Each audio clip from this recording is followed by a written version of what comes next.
الحمد لله أحمده سبحانه وأشكره على آلائه ونعمائه، وأشهد أن لا إله إلا الله وحده لا شريك له، إله الأولين والآخرين، وأشهد أن سيدنا ونبينا محمدًا عبد الله ورسوله، صلوات الله وسلامه عليه، سلاما وصلاة سرمدية إلى يوم القيامة.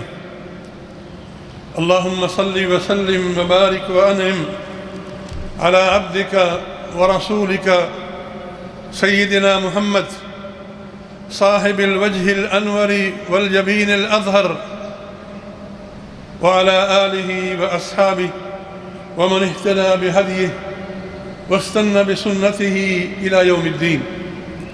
أما بعد، عباد الله،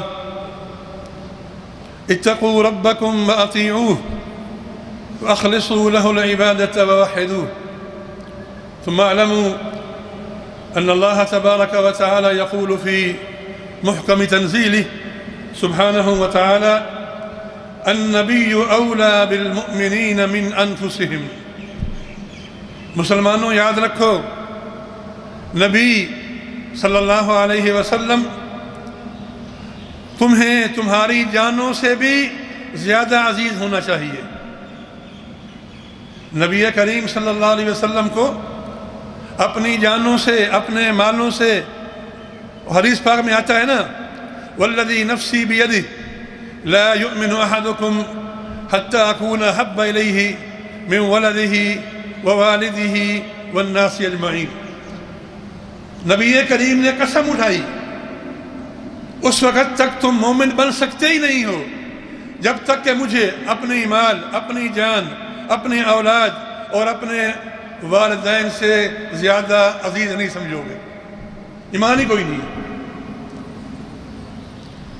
یہ بات بڑے دکھ سے کہی جا رہی ہے اور سن بھی رہے ہیں کہ انڈیا کے دو ملعونوں نے ہمارے آقا صلوات اللہ وسلامہ علیہ کی شان میں گستاخی کی ہے۔ ان ذلیلوں نے، ان رذیلوں نے، انہیں کون سمجھائے، انہیں کون بتائے کہ ہمیں وہ اپنے نبی کریم صلی اللہ علیہ وسلم جانوں سے بھی زیادہ عزیز ہیں۔ ہم تو اپنی خوش قسمتی سمجھتے ہیں کہ آپ کے دفاع میں اپنی جان قربان کر دیں۔ صحابہ کرام رضی اللہ تعالی عنہم نے جو قربانی کی مثالیں پیش کی ہیں، جو انہوں نے نبی کریم صلی اللہ علیہ وآلہ وسلم کے دفاع میں اور آپ کی قربانی میں مثالیں پیش کی ہیں، ان پر صرف مسلمان نہیں بلکہ کافر بھی حیرت کرتے ہیں۔ ہمیں اپنے رسول سے بڑی محبت ہے، ہم آپ کی شان کے بارے میں کوئی گستاخی برداشت نہیں کر سکتے، ہم سب کچھ قربان کر دیں گے۔ ہمارے سامنے صحابہ کی مثالیں ہیں رضی اللہ تعالی عنہم کی۔ عروہ بن مسعود ابھی اسلام نہیں لائے تھے، کافر تھے۔ صلح حدیبیہ کے موقع پر وہ مکہ کے مشرکین کی طرف سے ایک مندوب یا وکیل یا وہ بن کے آئے گفتگو کرنے کے لیے نبی کریم صلی اللہ علیہ وسلم کے ساتھ۔ آ کر بیٹھا، بات شروع ہوئی تو وہ جب بات کرتا تو وہ کبھی کبھار اپنی انگلی اٹھا کر نبی کریم کی داڑھی طرف لے جاتا، ایسے بات کرتے کرتے۔ مغیرہ بن شعبہ رضی اللہ تعالی عنہ نبی کریم کے سر پر کھڑے ہوئے تھے، یوں کہیں کہ چوکیدار ہے یا حفاظت کرنے والا ہے۔ روکا، اپنی انگلی یہاں مت لے کے آؤ۔ اس کی عادت تھی، وہ پھر لے کے آ گیا۔ فرمایا اگر تمہاری انگلی دوبارہ آئی تو یہ ہاتھ واپس نہیں جائے گا۔ اگر یہ انگلی واپس دوبارہ آئی نا تو یہ تمہارا ہاتھ واپس نہیں جائے گا۔ مغیرہ بن شعبہ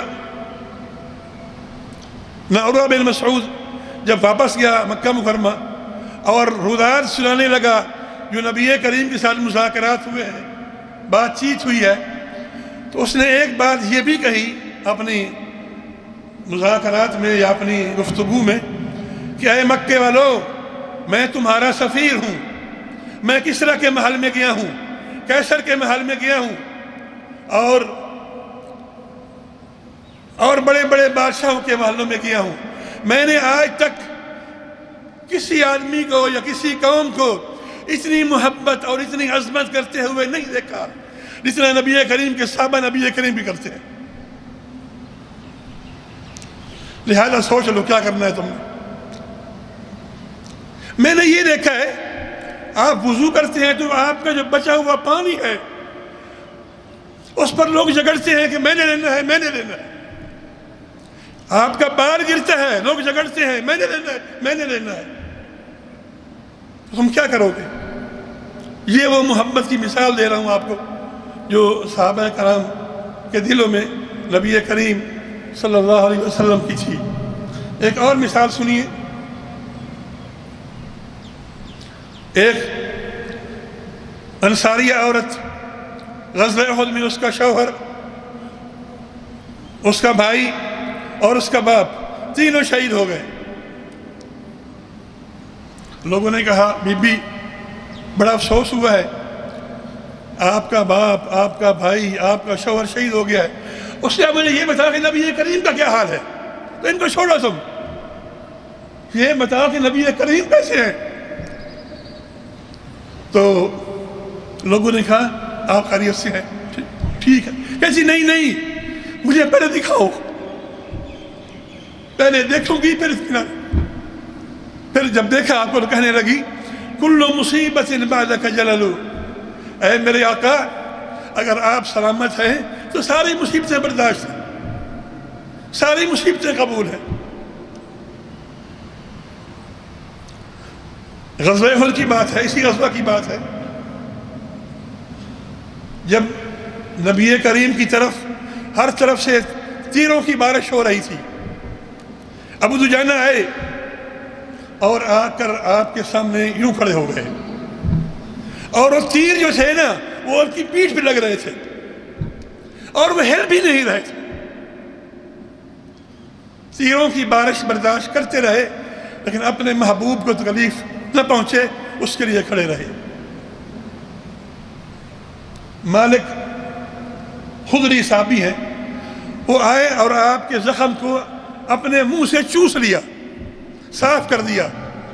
آپ نے فرمایا مجھا ہو، اس کو پھینک دو جو منہ میں تمہارا خون وغیرہ آ گیا۔ کہتا واللہ ما مجھا ہو، یا رسول اللہ نہیں گراؤں گا۔ میں کون سی مثالیں دوں آپ کو؟ ابو سفیان اسلام نہیں لائے تھے، آپ جانتے ہیں کہ ان کی بیٹی ام حبیبہ نبی کریم کی زوجہ مطہرہ ہے۔ ابو سفیان مدینہ آئے، جب مدینہ آئے ظاہر ہے پہلے بیٹی کے گھر جائیں گے، بیٹی کے گھر گئے تو وہاں فراش یا بستر یا چادر بچھی ہوئی تھی۔ ابو سفیان اس کے اوپر بیٹھنے کے لیے تیار ہی ہو رہا تھا کہ بیٹی نے کھینچ لیا۔ ابو سفیان نے کہا بیٹی کیا یہ فراش میرے قابل نہیں یا میں اس کے قابل نہیں؟ اس نے کہا یہ نبی کریم کا فراش ہے، یہ پاک ہے، تم نجس ہو، تم اس پر نہیں بیٹھ سکتے۔ ھذا فراش رسول اللہ، یہ نبی کریم کا پاک فراش ہے اور تم نجس ہو، تم یہاں نہیں بیٹھ سکتے۔ میں کتنی مثالیں دیں آپ کو۔ یہ ناپاک ذلیل لعنتی لوگ کیا جانے ہمارے دلوں میں نبی کریم کی کیا محبت ہے۔ ہمارا گناہ سے گناہگار بندہ بھی جب نبی کریم کی عظمت کی بات آ جائے تو وہ بھی پیچھے نہیں رہتا، وہ بھی قربان ہونے کو تیار ہوتا ہے۔ ہمیں نبی کریم سے اتنی محبت کیوں ہے؟ کیا وجہ ہے؟ کیا بات ہے؟ کیا سبب ہے؟ پہلی بات تو یہ ہے، میں نے پہلے بھی کہی ہے کہ اس کے بغیر ہمارا ایمان ہی کوئی نہیں ہے، بات ختم ہو گئی، ہم مسلمان ہی نہیں ہیں۔ واللہ لا یؤمن احدکم حتی اکون احب الیہ من ولدہ ووالدہ، تمہارا ایمان ہے ہی کوئی نہیں جب تک تم مجھے اپنے ماں باپ سے، عزیزوں سے، اولاد سے، مال سے مجھ سے زیادہ محبت نہیں کرو گے، بات ہی ختم ہو گئی، ایمان ہی کوئی نہیں۔ پہلی بات تو یہ ہے۔ اور دوسری بات یہ ہے محبت کی کہ اللہ نے آپ کی وجہ سے یا آپ نے ہمیں جہنم سے بچانے کا اللہ نے ایک ذریعہ بنایا ہے۔ آپ نے فرمایا، حدیث پاک میں آتا ہے، ان مثلی و مثلکم کمثل رجل اوقد نارا، تمہاری مثال اور میری مثال ایسی ہے جب کسی بندے نے آگ جلائی اور اس آگ پر پروانے آنا شروع ہو گئے، گر بھی رہے ہیں، جل بھی رہے ہیں، اور تمہاری مثال ایسی ہے کہ تم نافرمانیاں کر کر کے جہنم میں گر رہے ہو اور میں تمہیں پیچھے سے پکڑ کر نکال رہا ہوں۔ میں پیچھے سے، جہاں ہمارے دیہاتی لوگ چادر باندھتے ہیں نا، میں وہاں سے پکڑ کر تمہیں نکال رہا ہوں۔ ہمیں تو آپ جہنم سے بچانے کا ذریعہ ہے، ہم کیسے آپ سے محبت نہ کریں؟ اللہ نے ہمیں آپ کی وجہ سے یا آپ کے ذریعے سے ہدایت دی ہے۔ وَإِن تُطِيعُوهُ تَهْتَدُوا، اگر تم نبی کریم کی اطاعت کرو گے تو ہدایت پاؤ گے۔ بھئی ہمارے لیے تو وہ ہدایت کا ذریعہ ہے، وسیلہ ہے، ہم کیسے محبت نہ کریں؟ بلکہ آپ کی وجہ سے اللہ تعالی ہم پر رحم فرما رہا ہے۔ وَأَقِيمُوا الصَّلَاةَ وَآتُوا الزَّكَاةَ وَأَطِيعُوا الرَّسُولَ لَعَلَّكُمْ تُرْحَمُونَ، نبی کی اطاعت کرو تاکہ تم پر رحم کیا جائے۔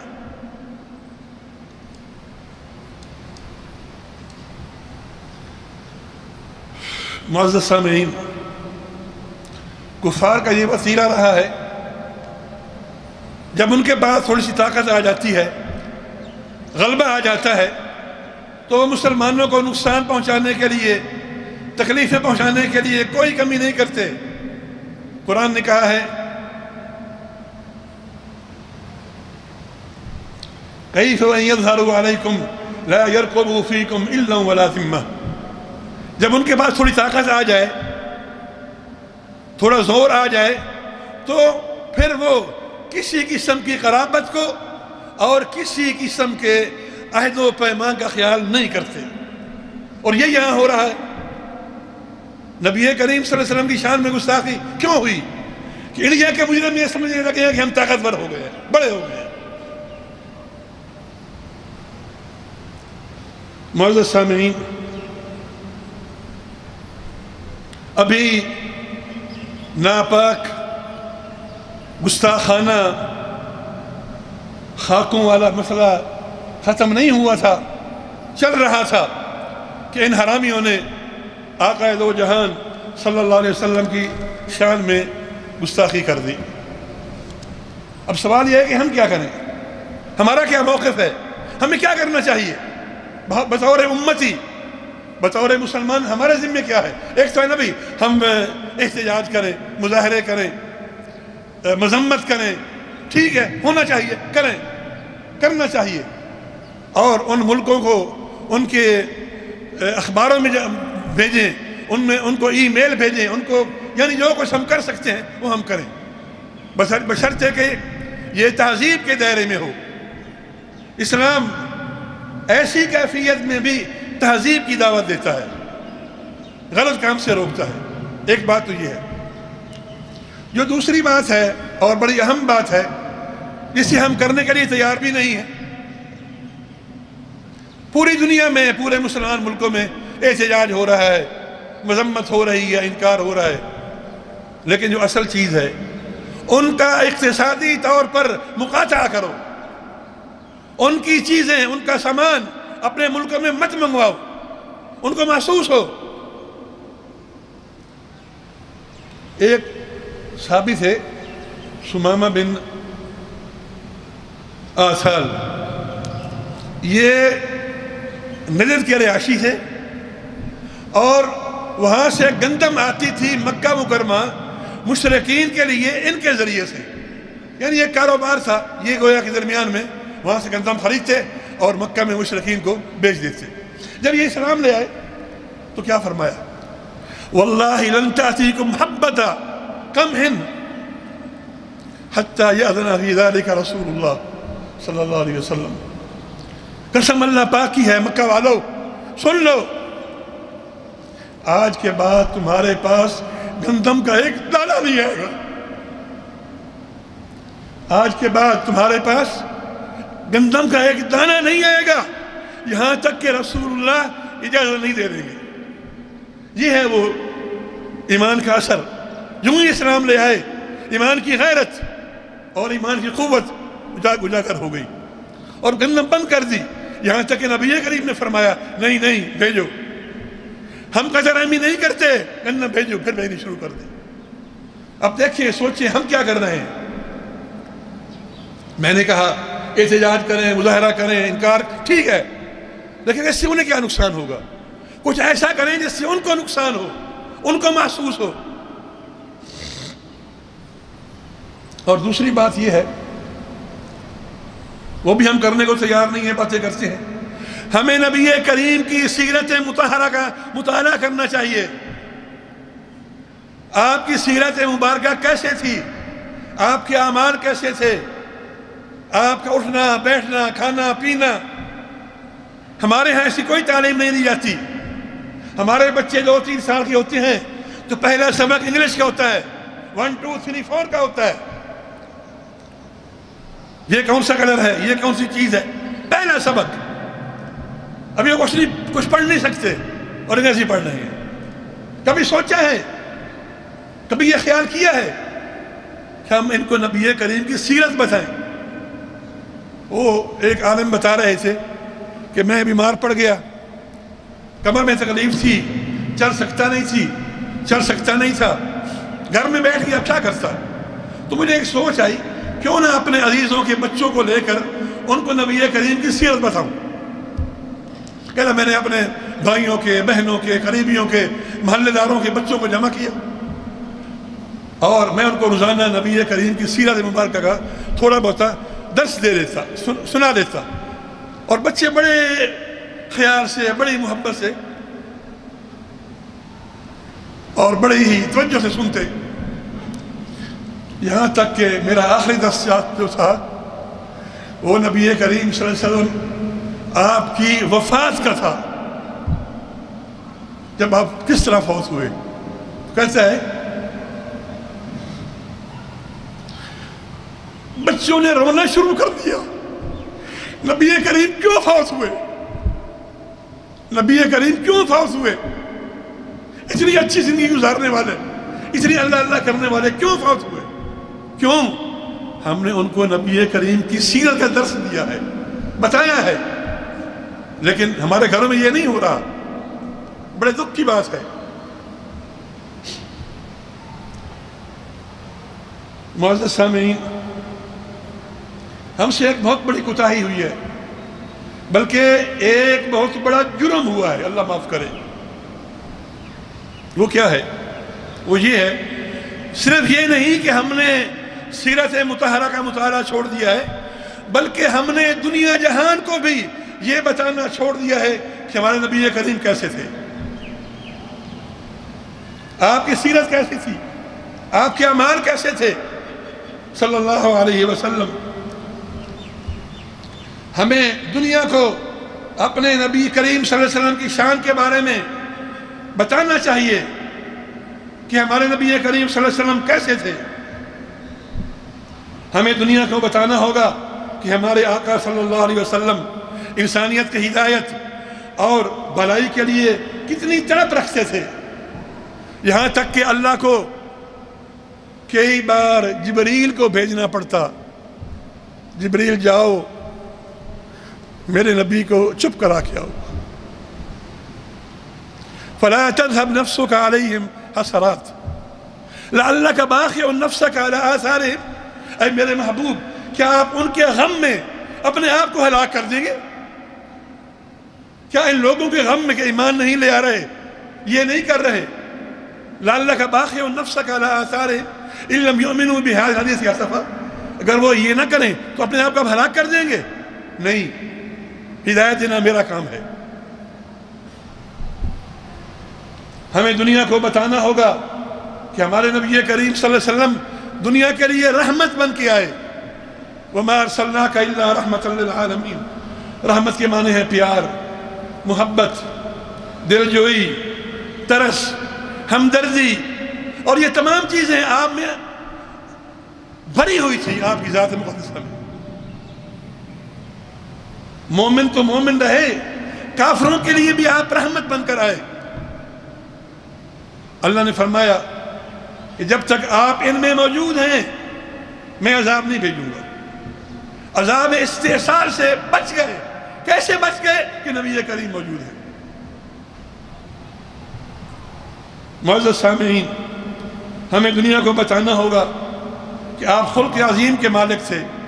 وَإِنَّكَ لَعَلَىٰ خُلُقٍ عَظِيمٍ۔ ہمیں دنیا کو بتانا ہوگا آپ بہت بڑے سخی تھے، جو کچھ مانگا جاتا عطا فرما لیتے، نہ ہوتا تو ادھار لے کے دے دیتے، کبھی کسی کو نہ نہیں کہا، ہمیشہ ہاں ہی کہا۔ ہمیں دنیا کو بتانا ہوگا آپ بڑے متواضع، بڑے انکساری والے، نرمی والے، منکسر مزاج تھے، مریض کی عیادت کرتے، مسکینوں کی ضرورتیں پوری کرتے، خچر پر سواری کر لیتے، کوئی بڑھائی، کوئی تکبر، کچھ نہیں تھا۔ حلیم و طبع تھے، معاف کرنے والے تھے، معاف کر دیتے تھے۔ کبھی بھی اپنی جان کے لیے کسی سے بدلہ انتقام نہیں لیا۔ ہمیں دنیا کو بتانا ہوگا کہ ہمارا دین تمام انبیاء کے احترام کا حکم دیتا ہے، بلکہ تمام مذاہب کے رہنماؤں کے احترام کا حکم دیتا ہے۔ معزز سامعین، یہ ہمیں کرنا چاہیے، لیکن کتنی دکھ کی بات ہے، کتنے افسوس کی بات ہے کہ یہ امت محمدیہ جن کے افراد کی تعداد تقریباً 2 ارب تک پہنچنے والی ہے، جن کے تقریباً 56-57 ملک ہیں، جو زمین کے چوتھے حصے پر غالب ہیں یا رہتے ہیں، ان ساروں کے پاس کوئی ایک ذریعہ بھی نہیں، کوئی ایک ریڈیو بھی نہیں، کوئی ایک ٹی وی بھی نہیں، کوئی ایک نہیں جس سے یہ پیغام دنیا کو پہنچائیں۔